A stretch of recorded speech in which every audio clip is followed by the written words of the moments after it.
Hey, what's up? Mitchell Black here with Strong Side. Today I'm going to show you how to warm up your shoulders. I'm going to give you a general prep that is amazing that we use for all of our athletes to make sure that you're really ready to do work, right? Go over your head, swing kettlebells, do push-ups, whatever you want to do. So I have all these bands here. The thicker the band, the more tension you're going to get. Like if you're going to use a black band, that's like 100 pounds of tension. Then we have all these other colors too. You just need a red one. This is the smallest one we have. Your shoulders, even though you might have really jacked shoulders, they're really small compared to the rest of your body, so I wouldn't get anything crazy. Let's just use a red band. And I'm going to put a link to these below, so for anybody at home watching these and you're like, which band should I get? Because some of them are kind of crappy. I'm going to put a link in the description below of this video showing you where to get these, okay? So you can do this on anything. You can do it on, I'm using a piece of a rig, you can use a door frame, you can do whatever you want. It doesn't matter. You just need to have a sturdy area where you can take the band and do this with it. I can just swing it around, all right? Now I'm gonna walk you through a few exercises, and what we're really trying to do is trying to warm up your shoulders. What in the world, why would I wanna do that? Because there's nothing really holding your shoulder in place. Kind of, but let's just think of it this way. Your elbow runs on a track, right? Your knee runs on a track. There's plenty of things holding that in place. My shoulder just swings around, right?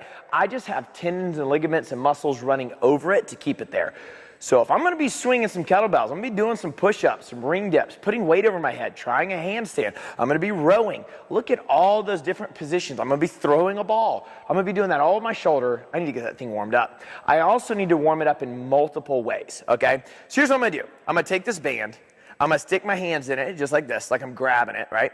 And then everything that we're going to do to start with is going to be in a neutral grip, like if I was shaking somebody's hand, a neutral grip. And then I'm going to keep my arms straight, I'm going to step back a little bit. I would recommend coming into this quarter squat position. If you keep everything straight, you usually just like wind up leaning back, that's no good.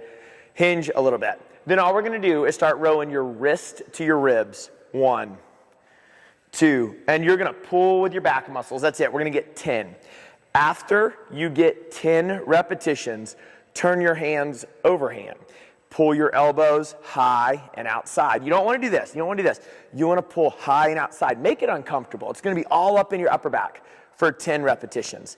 Then, after you get 10 repetitions with your hands overhand, turn your hands underhand and pull again your wrist to your ribs. And we're going to get 10 repetitions. And I would do that for 2 consecutive rounds. So let's talk about that again. 10 with a neutral grip. 1, 2, 10 with an overhand grip, 1, 2, all the way to 10, and then 10 with an underhand grip, 1, 2, all the way to 10. And I would do that for 2 rounds. So 10, 10, 10, 10, 10, 10. All right, done. Then, when you're done with that, undo the band, and you're gonna start doing these band pull-aparts. The more aggressive way is to grab both pieces of the band. The less aggressive way is to grab one piece of the band. But regardless of how you grab it, you're gonna keep your wrist outside of your shoulders. This is too much. It's not going to go anywhere, right? You want your wrist right outside your shoulders. Under control, pull your pinkies away from each other. 1, 2. So what do you not want to do? This is not doing anything. You want 1, 2, squeezing. And dude, you're going to feel like you've never worked out before in your life. This is pretty hard. And you can do like 15 to 20 reps. 15 to 20. Then you're going to bring it up and same deal. Pull behind your neck. 1, 2, and same deal. And I do 15 to 20. And I would do that for 2 rounds. You know, 1, 2, 15 or 20, 15 or 20, and then 2 rounds. Now, that hasn't actually, that's kind of prepped you and got you ready, but you haven't done the movement. So after you do the whole thing I showed you up front, 10, 10, 10, 2 rounds, and the 15, 20, 2 rounds, then I would do your actual movement. Like if you're going to do push-ups, go do some push-ups. If you're going to do some bench press, go do the bench press. Whatever the thing is you're going to do for that day. But I would use this, and I'm going to put a link below to these bands to pick them up. It's in the description. But I would do this before the actual movement. This is called movement prep, and it will make your muscles ready to work more. So when you go prep for the movement, you get more out of the movement, allowing you to get more work done. You know what that is? It's called fitness. All right? So thanks for watching.